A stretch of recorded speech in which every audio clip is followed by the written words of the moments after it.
Plant लगाने से संपत्ति आती हो तो थोड़े दिन खेती बंद कर दो, यही बो दो, पूरे हिंदुस्तान में मनी मनी हो जाएगा। बावड़े हो रहे भाई, मनी प्लांट लगाने से धन आने वाले। बांस लगा रहे, बांस पहले हमारे यहाँ तब लाए जाते थे जब आदमी भूखा जाता था अर्थी बनाने के लिए। आजकल वो चीन से उल्टी उल्टी परंपरा चल पड़ी, उनको अपना ये बांस बेचना था, बोले इससे जो है ना समृद्धि आ जाती है, इससे शैतानी शक्तियों का प्रभाव दूर हो जाता है। जिस किसी को भी देखो लिटरेट इडियट्स, पढ़े लिखे बेवकूफ लोग भी अपने घरों में ऑफिसों में वही बांस के बम्बू लगाए घूम रहे, मनी प्लांट लगाए घूम रहे, और कुछ नहीं मिला तो बोले जो है कहीं बुरी नजर ना लग जाए, कोई बुरी शक्तियों का प्रभाव न हो जाए, अपने घर के आगे जूता टांग दिया। आप जूता टांगने के फिर और गड़बड़ कर दिया, क्या कर दिया, घर के आगे 3, 4 या 5 पता नहीं कितनी लेते, हमने तो लगाई नहीं, 4-5 मिर्च ले लिए कि नींबू डाल दिया। अरे नींबू पानी में डाल के पीता तो सेहतमंद होता, विटामिन सी मिलता, आयुष्य बढ़ता। नींबू और मिर्च दोनों ही बेकार कर दिए, धागे में परो के घर के आगे बांध दिए, बोले इससे अपशकुन दूर हो जाएगा।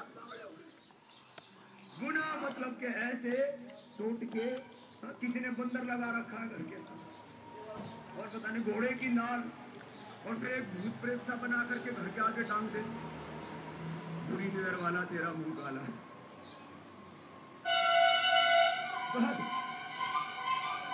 बहुत अच्छा। अरे हमने तो वेदों में उपनिषदों में यही सुना है और यही सत्य है, सियाराम में सब जगदानी ईशावास्यम इदम सर्वम। सब मेरे साथ बोलेंगे, ईशावास्यम इदम सर्वम।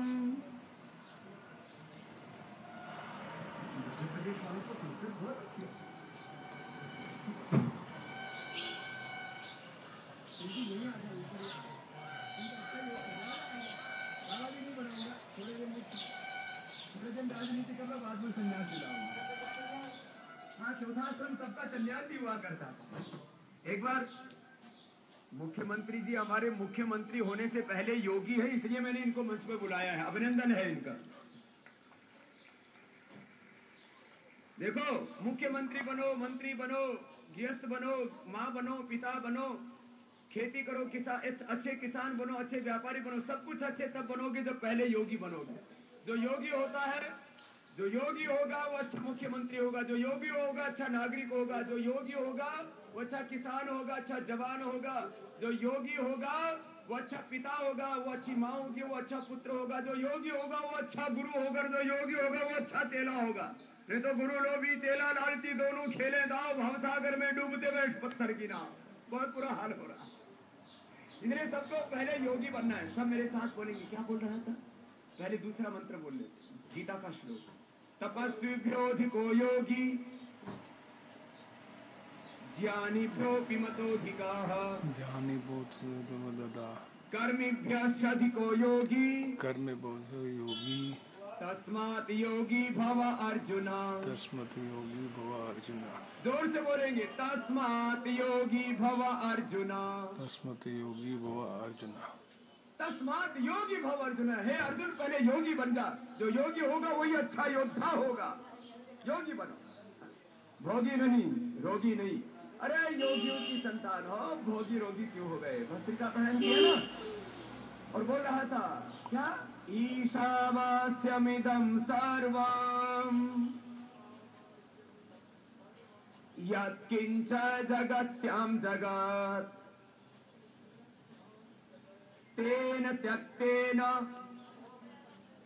भुञ्जीथाः मा विधाः कस्य स्विद्धनम्। तो ये ईशोपनिषद का, उपनिषद हमारी बहुत बड़ी विरासत, अध्यात्म विद्या का सबसे बड़ा शोध उपनिषद विद्या का ये पहला मंत्र, जिसको परा विद्या कहते हैं, जिसको ब्रह्म विद्या कहते हैं, अध्यात्म विद्या कहते हैं। और यजुर्वेद के 40 अध्याय जो अंतिम अध्याय, उसका ही पहला मंत्र है, ईशावास्यमिदं सर्वम। सृष्टि के कण कण में क्या है बोलो? भगवान। सृष्टि के कण कण में क्या है? भगवान। सिया राम हमें। तो जब सृष्टि के कण कण में भगवान है तो शैतान कहां से आ गए? ये शैतानी शक्तियां कहां से आ गई? इसलिए सृष्टि के कण कण में भगवान को अनुभव करो, इस पूरे ब्रह्मांड में और इस पिंड में, अपने हृदय में भगवान को अनुभव करो। जो खुद पर उस खुदा अल्लाह ईश्वर भगवान पर भरोसा करते हैं, उनके ऊपर कोई आसुरी शक्तियों का प्रभाव नहीं होता है, उनके जीवन में कोई विपत्ति नहीं आती। ये समाधान है। पड़े हुए चक्कर में ढोंगी बाबाओं की कहानी, जूता लगाए फिर रहे, फिर जूते लगेंगे भाई, नींबू लगा, मिर्च लगाए फिर रहे, मिर्च लगेंगे फिर, उल्टे उल्टे काम करते हैं। पता नहीं कहां से ये चीजें चल पड़ी। हमने तो 4 वेद, 11 उपनिषद, 6 दर्शन, रामायण